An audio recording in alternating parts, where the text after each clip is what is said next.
Hi everyone, welcome to my channel. In today's discussion, we are having a moderate discussion on The Lunatic by Laxmi Prasad Devkota, including summary, critical analysis, thematic points, and some literary devices here. The Lunatic is the poem. It was translated by Laxmi Prasad Devkota, the great poet of Nepali literature. Original version of the poem was in Nepali. It was entitled as Pagal. It's a seminal work in the field of Nepali poetry. So in this autobiographical work, the poet resists the social injustice through advocating an alternative perspective of the world around him. In this autobiographical poem, The Lunatic, Devkota wears the persona of a lunatic uh, as if it were a mask. There are 7 stanzas in the poem altogether. Each stanza brings out a different aspect of the speaker's character: confidence, abnormality, imagination, sensitivity, rebellion, aggression, anger, and awful majesty. So many points together. But what are the points that Devkota has tried to incorporate? All these points intermingled together. Above all, this poem is at once a very modern expression of the deepest personal feelings of the poet and a surgical exposure of the hollowness of the so-called intellectual aspirants of the time. The persona in the second stanza shows abnormal behavior. The first stanza has only 2 lines. In the first stanza, the poet the persona declares himself as an insane man.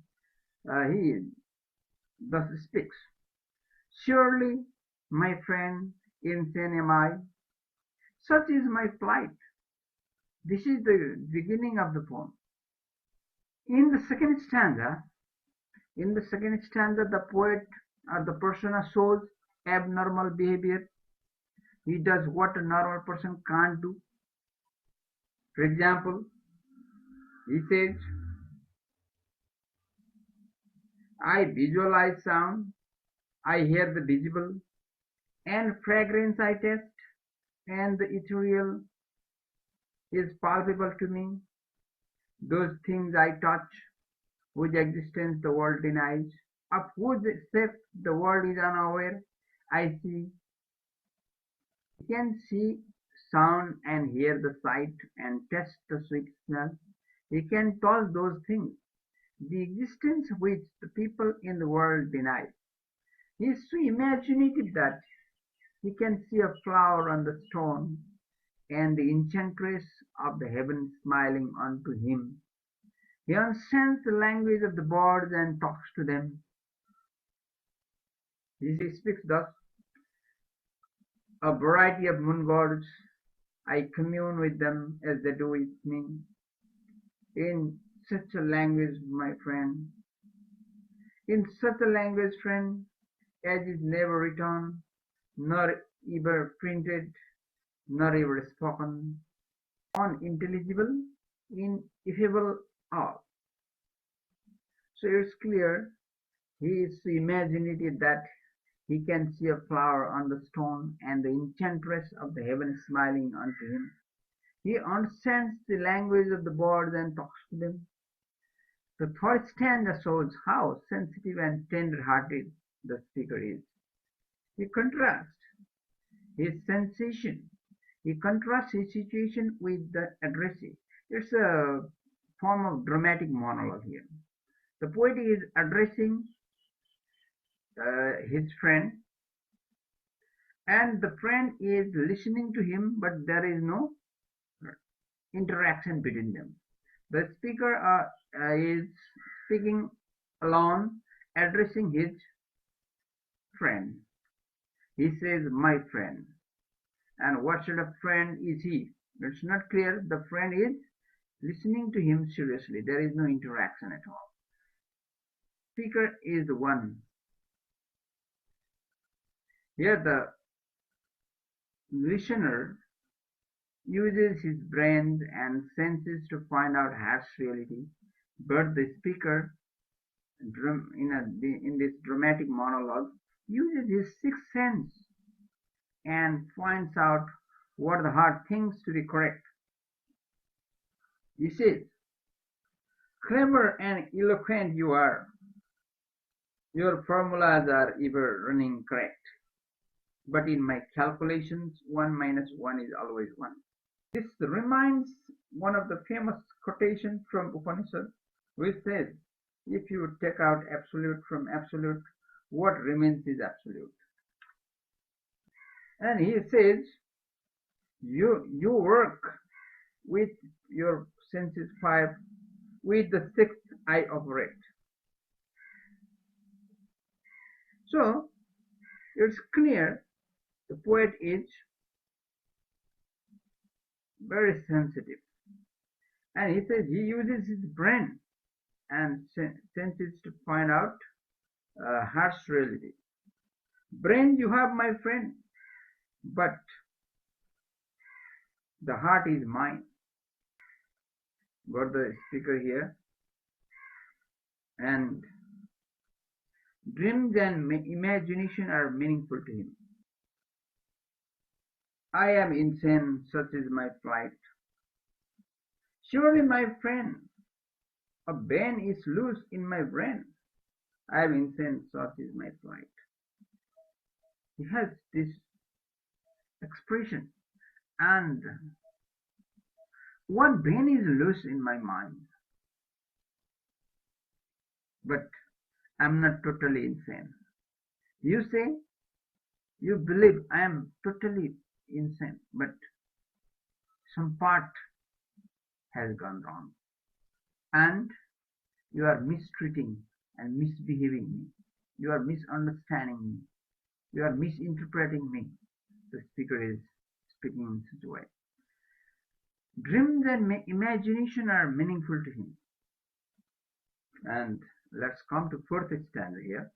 The fourth stanza tells how the speaker's hypersensitivity led people to have a wrong impression of him. When he watched the mystery of the heaven in cold winter night, when he was sad at the death of people and the old age of a fair lady, people called him mad. When he would be happy hearing the cuckoos and uncomfortable by the dead silence, they would think that he had gone mad. They would punish him, saying that he should be admitted to the mental hospital in Ranchi. He thus speaks, I sang with the tempest one day, and wise acres of the world dispatched me down to Ranchi, and once when at full stress I lay upon my bed, as one but dead, a friend of mine pinned me so sharp and said, oh madman, is thy flesh now dead? Year by year such things did occur, and still, my friend, I am insane. Such is my plight. He is using such sensitivity here, and his friends would not regard him as a normal person. How did they behave? He has spoken in such a way. In the fifth stanza, the persona here has upset the accepted values. He does not appreciate those things which the world praises highly. What the aristocrats drink is the blood of the poor people. Due to lack of affection, prostitutes are no better than dead bodies. Because of high ambition, the king and the emperor are no better than the poor. The common men are far better than the scholars. The best place in the world is the worst place for the speaker, so the world calls him mentally deranged. This is what we have seen in the fifth stanza. And he says, Such is the upsetting of values, friend. Your universe to me is but here. Surely, my friend, I am absolutely moonstruck. Moonstruck indeed, such is my plight. The world calls him mentally deranged, and he accepts. But not to that degree, but on the level that he has confessed. In the sixth stanza, the speaker revolts against the society which is being led by blind leaders. He thinks that finances have run away from the society and they hate humanity. So the number of misanthropists has increased. He rather sympathizes the weak people.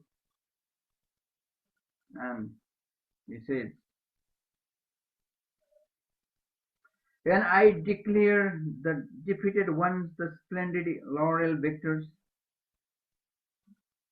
finally the speaker behaves like a rebel. He criticizes the flatterers because they have deprived people of their rights, and they have underlined the false action. The poor people accept their falsity as good action, and then the speaker gets so angry because he thinks these man-haters must be punished. The persona here uh, attacks all the ugliness and wants to bring a complete change in the society. Really, he is not an ordinary person. The perception he has is quite different, and um, that perception is like that of the lunatic. Central theme or idea of the poem is perception, how a person views the world from a different perspective and is in turn delegated to the status of a lunatic. To the status of a lunatic. The lunatic evokes Devkota's dissent voice. In this poem, Devkota protests the contemporary traditional norms, rules and values. He presents his dissatisfaction with the contemporary society and shows his poetic spirit of revolution against the tradition and religion. Devkota deals with nonconformist themes in his nonconformist style so as to challenge the traditional values and norms prevailing in the contemporary society. To protest the contemporary society, Devkota raises the issue of revolution, poverty, conservation, injustice, and oppression. Devkota challenges the contemporary traditional social norms, systems, and values in order to flow his consciousness to change and progress. In this poem, he bitterly criticizes the contemporary traditional norms and values by accepting himself as an insane person, declaring himself as an insane person, confessing that one man is loose in his mind. They believe everything is wrong in his mind, but only one man is loose. Not all. Devkota's insanity is only confined with only one man's looseness. Devkota's modernist voice and consciousness of the age can be seen in his contemporary society here. The poem challenges the very fundamental aspects of the society which believes in the established norms and the path shown by the political and spiritual leaders. It highlights the perspective of an individual who has become the victim of social mistreatment. Yeah, the poet has used the contrast between the world of the sane man, sane person, and that of the lunatic. The lunatic perceives what the sane man can't. For example, the insane man visualizes sound, hears the visible, tastes the fragrance, but the normal person hears sound, visualizes the visible, smells fragrance, and tastes the delicious food. The lunatic can touch the thing which an ordinary person can't likewise. He can see a flower in the stone and can talk with the bird. He feels that the heavenly beauty is smiling to him.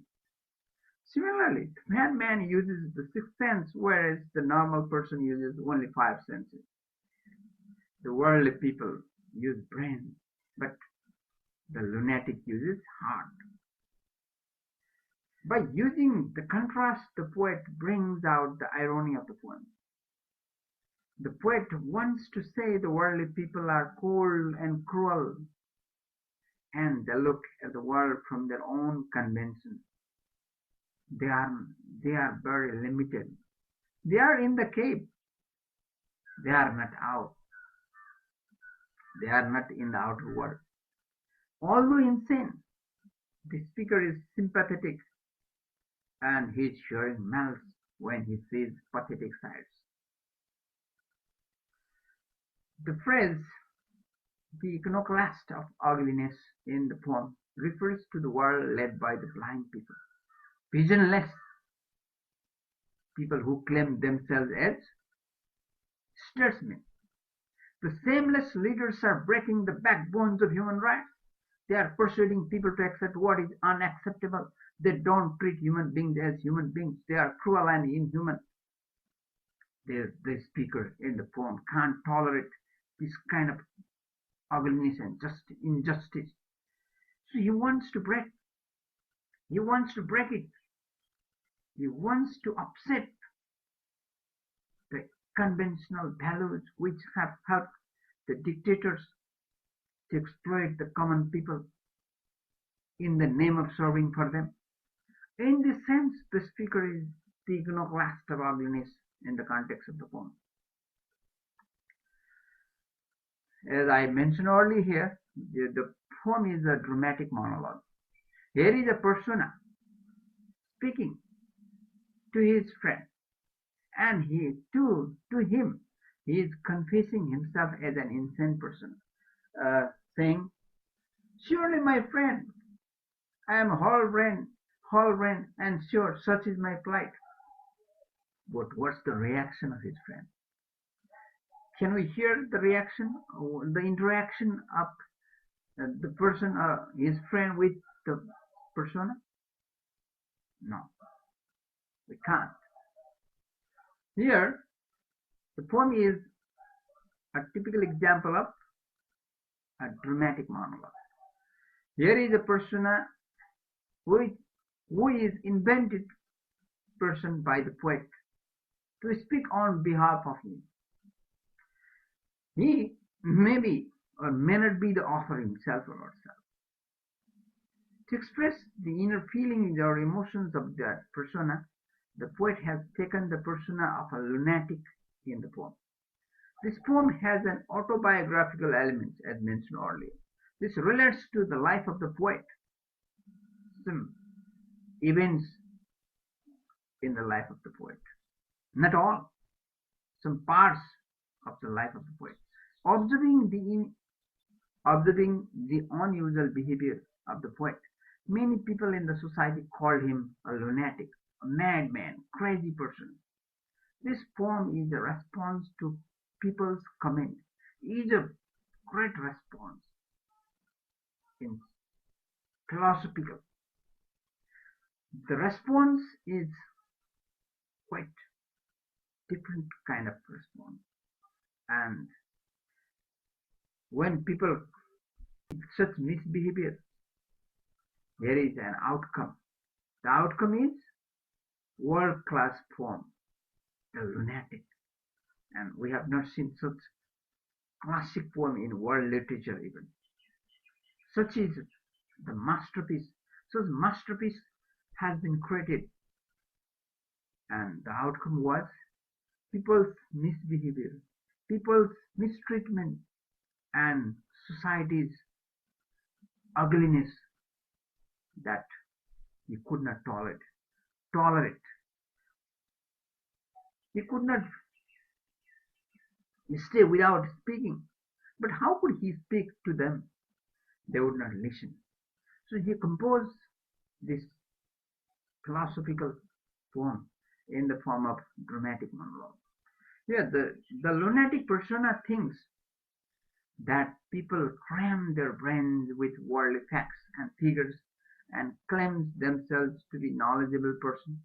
They value materialistic things such as wine, prostitutes, power, but they never appreciate the humanity shining brightly in every insignificant heart. They value the transitory things and disregard the really valuable things. That's why they are bigger fools. The stupidity makes the speaker arrogant. The speaker is very angry because the way the people behaved him. He could not accept such things.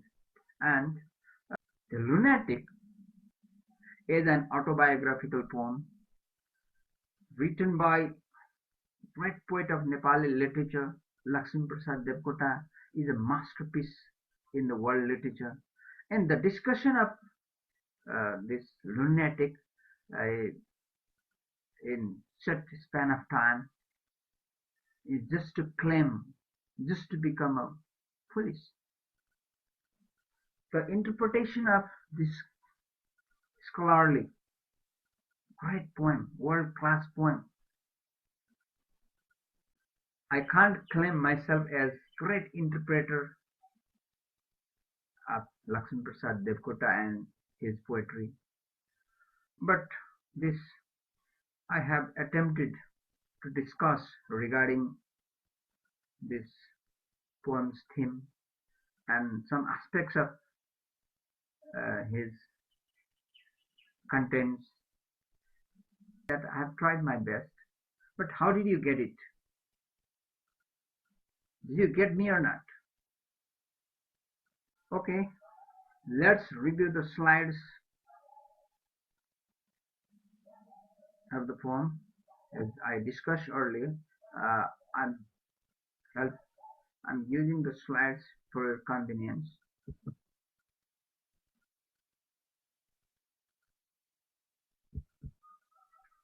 Introducing the Lunatic, stanza-wise main points. There are 7 stanzas altogether. Analysis and commentaries.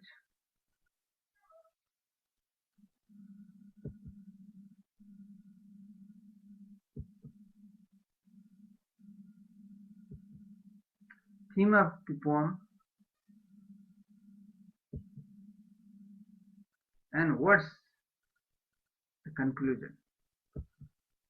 And this all contribution of the great poet Devkota. Contribution. Thank you.